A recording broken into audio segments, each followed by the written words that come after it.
बिस्मिल्लाहिर्रहमानिर्रहीम। पिछले कुछ दिनों से ये क्रूज शिप पूरी दुनिया की अटेंशन का मरकज बना हुआ है। इस क्रूज शिप पर एक बहुत ही खतरनाक वायरस फैल गया है जिसका नाम है हेंटा वायरस, और अब पूरी दुनिया की नजरें इस जहाज पर टिकी हैं। आखिर क्या हुआ इस जहाज पर, कितने लोग मुतासिर हुए और क्या ये वायरस हमारे लिए भी खतरा बन सकता है? ये सब कुछ जानने के लिए वीडियो को आखिर तक जरूर देखें।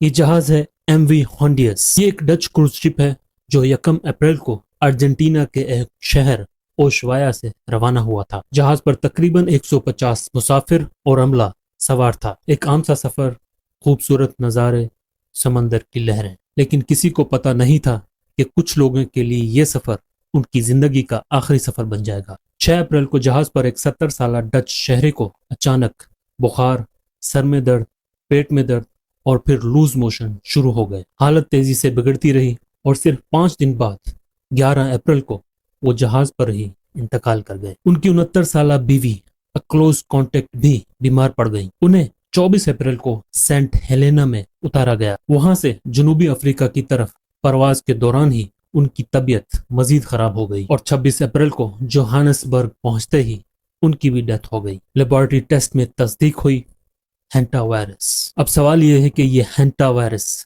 क्या बला है? हेंटा वायरस बहुत ही रेयर लेकिन बहुत ही खतरनाक वायरस है। यह अमूमन चूहों के पेशाब, उनके फुजले और सलाइवा यानी उनके थूक से इंसानों में मुंतकिल होता है। इंसान से इंसान में मुंतकली बहुत कम देखी गई है, लेकिन इस बार जो एंडीज स्ट्रेन पाया गया है यही वो वाहिद किस्म है जो महदूद ह्यूमन टू ह्यूमन ट्रांसमिशन की सलाहियत रखता है। इसकी अलामात में शामिल हैं बुखार, सर में दर्द, जिस्म में दर्द, मैदे में तकलीफ, जिसके बाद मोशन या उल्टी हो सकते हैं। इसके बाद ये वायरस फेफड़ों पर अटैक करता है जिसे हेंटा वायरस पल्मोनरी सिंड्रोम कहा जाता है। इसमें पेशेंट को खुश्क, खांसी और सांस लेने में दुश्वारी पेश आती है। यहाँ से यह बीमारी बहुत तेजी से प्रोग्रेस करती है और जानलेवा भी साबित हो सकती है। अब सबसे बड़ा सवाल, ये वायरस जहाज पर आया कहां से? तहकीकात के मुताबिक वो डच जोड़ा जहाज पर सवार होने से पहले 4 महीने तक अर्जेंटीना, चिले और यूराग्वे का सफर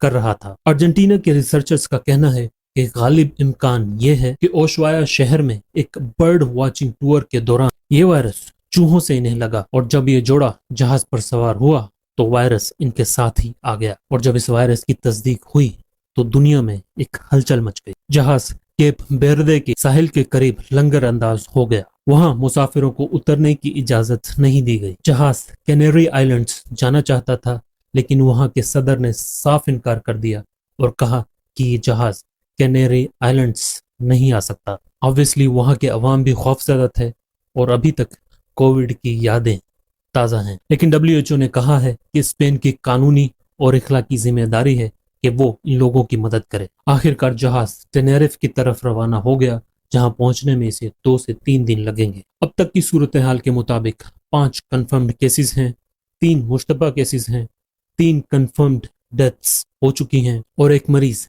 स्विट्जरलैंड के ज्यूरिक में जेरे इलाज है। वो पहले ही जहाज से उतर चुका था, लेकिन बाद में अलामात जाहिर हुई। अब तक कुल 8 केसेस सामने आ चुके हैं। 40 मरीजों को ट्रेस किया जा रहा है जो सेंट हेलेना में उतर गए थे और इसके बाद उनके कॉन्टेक्ट्स को भी ट्रेस किया जाएगा। आलमी इदारे सेहत WHO ने कहा है आलमी सतह पर खतरा फिलहाल कम है, लेकिन साथ में ये भी कहा है कि चूंकि एंडीज स्ट्रेन में human to human transmission possible है, इसलिए नजर रखना जरूरी है। तहकीकात जारी हैं, कॉन्टेक्ट ट्रेसिंग हो रही है और मुतासरीन को अलग थलग यानी क्वारंटीन में रखा